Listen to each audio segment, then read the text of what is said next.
This year, the WWE had one of its biggest booms of all time. It's been a long time since we've had a boom period like this. Now, you could attribute this to like maybe the better writing of the show, specifically due to Triple H. However, I'm here to argue that the main reason is because The Rock has been the MVP for the WWE in 2024, and he is the reason that the WWE is booming in popularity right now and will continue to grow. Now, WWE Raw Day 1 takes place on, you guessed it, Day 1 of 2024, and The Rock comes out and beats up on Jinder Mahal and cuts a promo right after.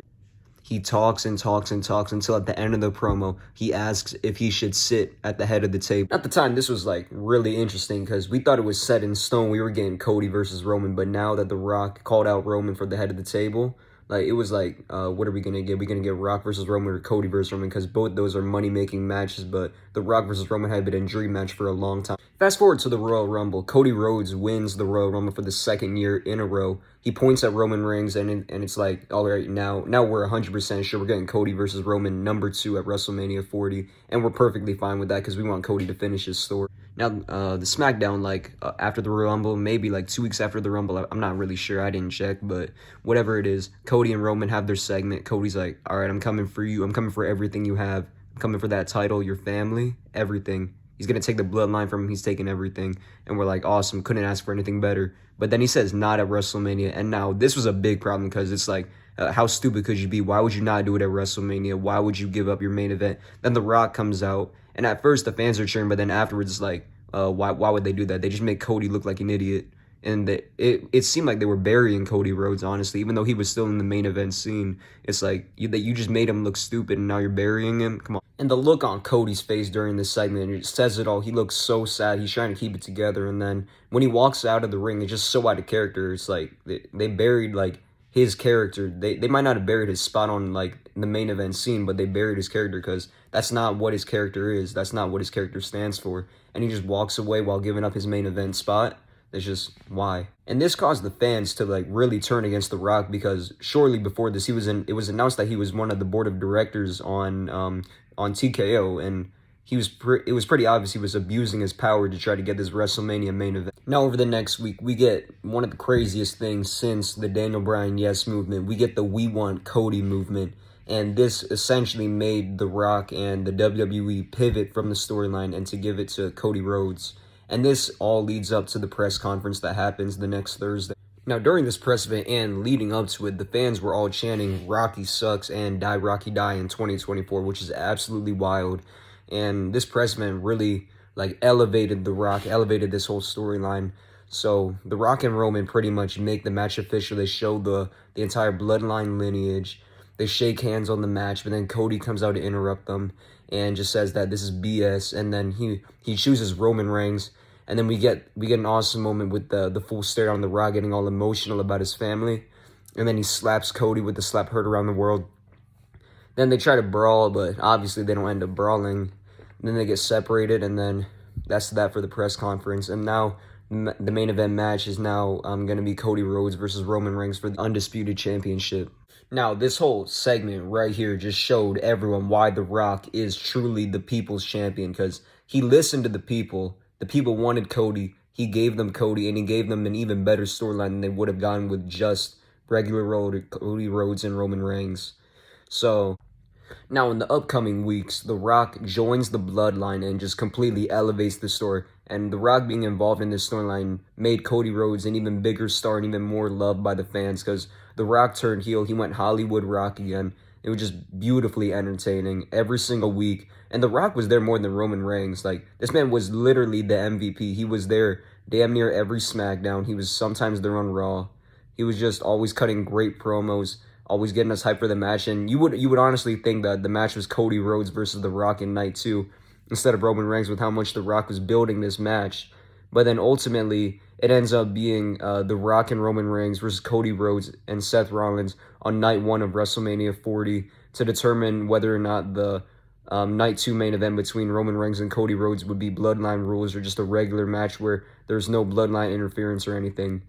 And now, The Rock The segment that really got Cody over as the babyface of the storyline is when The Rock beats down on Cody Rhodes outside the arena. He makes Cody bleed. He talks about Mama Rhodes all the time, makes it very personal. And then leading up to WrestleMania, you get The Rock trying to beat down on Seth Rollins, but then Cody comes out, and then as they're fighting, Roman Reigns comes out, helps out The Rock, and then and then you end off with The Rock and Roman standing tall before WrestleMania, and it just makes it seem impossible for Cody to win, which makes his ultimate triumph in the end even better because The Rock was able to elevate him, and then this caused an even bigger amount of viewership for WrestleMania 40, which ended up being the greatest WrestleMania, or biggest WrestleMania, I should say, of all time.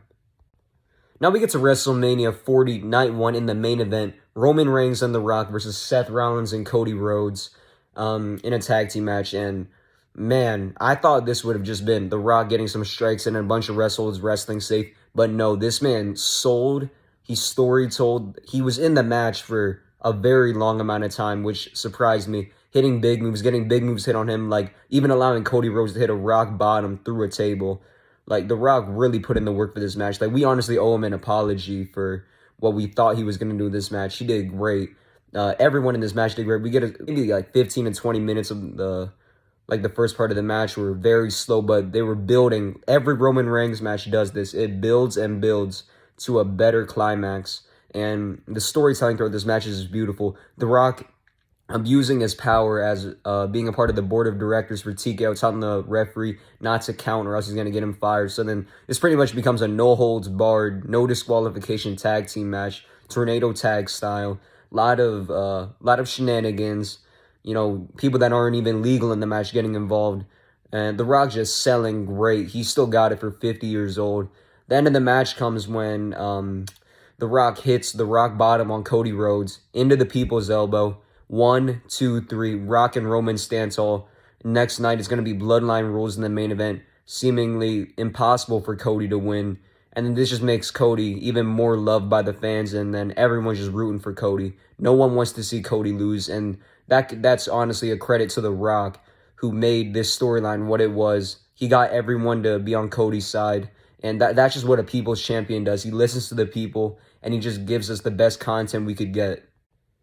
Night 2 of WrestleMania, the main event, Cody Rhodes versus Roman Reigns for the Undisputed Championship, Bloodline rules. Now, these two are having a great match. Like, honestly, leading up to all the interferences, this was honestly going to be a 5-star match on its own. But then we get the interferences with the Bloodline, of course. We get all the interferences from these legends, everything. Cena's out there. He takes out Solo. And then we hear The Rock, who's the MVP of this whole storyline. He comes out. He takes out Cena. He's about to whip Cody. We get the Shield, and then, Seth just collapses from a Superman punch. And then when The Rock's walking up to Cody, we get the biggest moment of this match, or the biggest interference, I would say. The Undertaker comes out, hits the chokeslam on The Rock. The Rock's out of action for the rest of the match. And then Cody finishes his story. And Cody would not have finished this story if The Rock couldn't put his ego aside, I should say. Because The Rock, being the people's champion, he put his ego to the side, gave the main event to Cody, and then we got one of the greatest storylines of all time. Cody finally finishes his story. All the fans are happy. And all I can just say is, thank you to The Rock.